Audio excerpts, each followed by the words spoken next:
There's something amazing happening, guys, and no one is talking about it.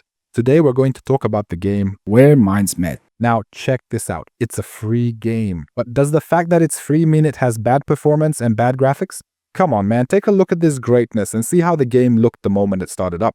First of all, the game is free on Steam and also available for free on PlayStation and Xbox. After I downloaded the game and started it up, I was blown away by the graphics from the very first scene. The story takes place in 962 BC in ancient China. The game begins with a really beautiful chase scene after two people riding horses. This was the tutorial stage, which reminded me of Ghost of Tsushima in the first stage of the game during the war attack. But the game progressed very quickly and started giving me instructions. It doesn't just let you learn normally. No, it throws you straight into a boss fight. And here I noticed that there are similarities between it and Souls-like games. The first thing is lock on, so you can target the enemy you're going to engage with. The second thing is parry, where you dodge the attack to the right, left, back, or forward. And the last thing is blocking. And honestly, in Souls games, I'm basically a bot, literally.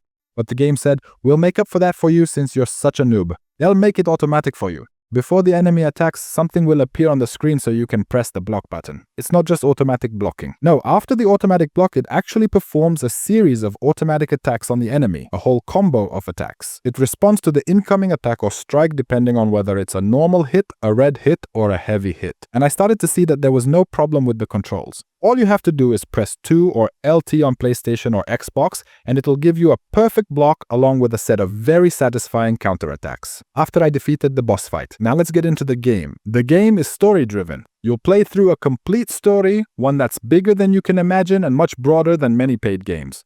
After that, you go to the character creator where you can customize your character's appearance, starting with the Korean character, which is the game's default look, or you can choose the character you want. And there's also a really great feature. It's the first time I've seen this in games. Here you can record a fairly long sentence using your microphone, and the game transforms the character's voice into your own voice. And at this particular point, I was really amazed by the game. There are a lot of paid games that cost over $70 and do not care about these small details, to the point that I started to doubt. I thought maybe at some point it would ask me to pay to continue the game. The features you get at the beginning here are not what you'd expect from a free game at all. And after being impressed by the introduction, we got into the story, which starts with a mysterious man dressed in black who came and stole a pendant from me.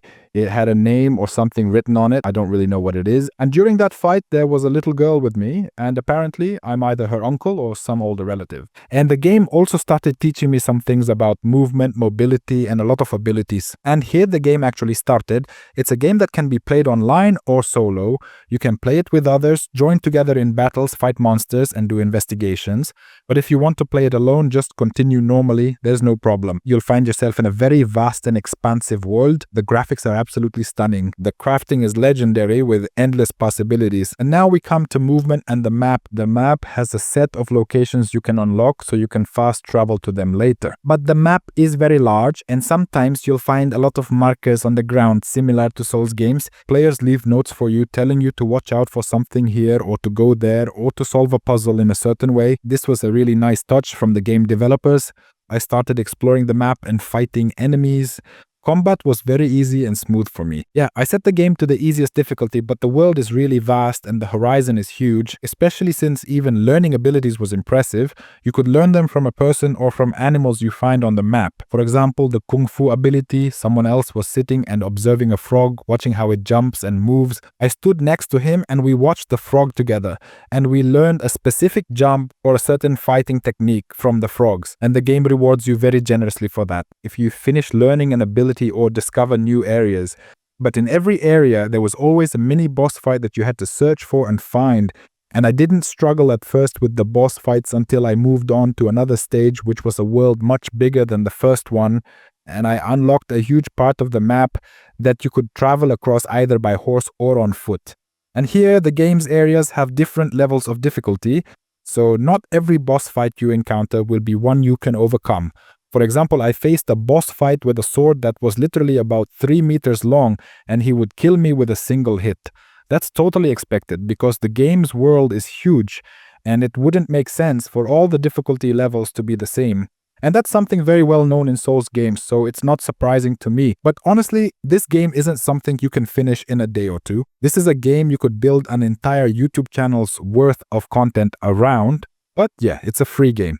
but that doesn't mean it doesn't have microtransactions. So if you're into skins and unconventional weapons, you'll have to make in-game purchases. Of course, it's not a charity. They have to make money from the game somehow. The game is a beautiful mix of Red Dead Redemption, Ghost of Tsushima, and Assassin's Creed, with a really impressive Chinese twist to the story. It's definitely worth downloading, trying out, and taking your time with. It's actually rare to find a free game with this kind of content. That was the end of our video. If you enjoyed the video, please don't forget to like and subscribe. This was Joe from Gameverse with you. Thank you.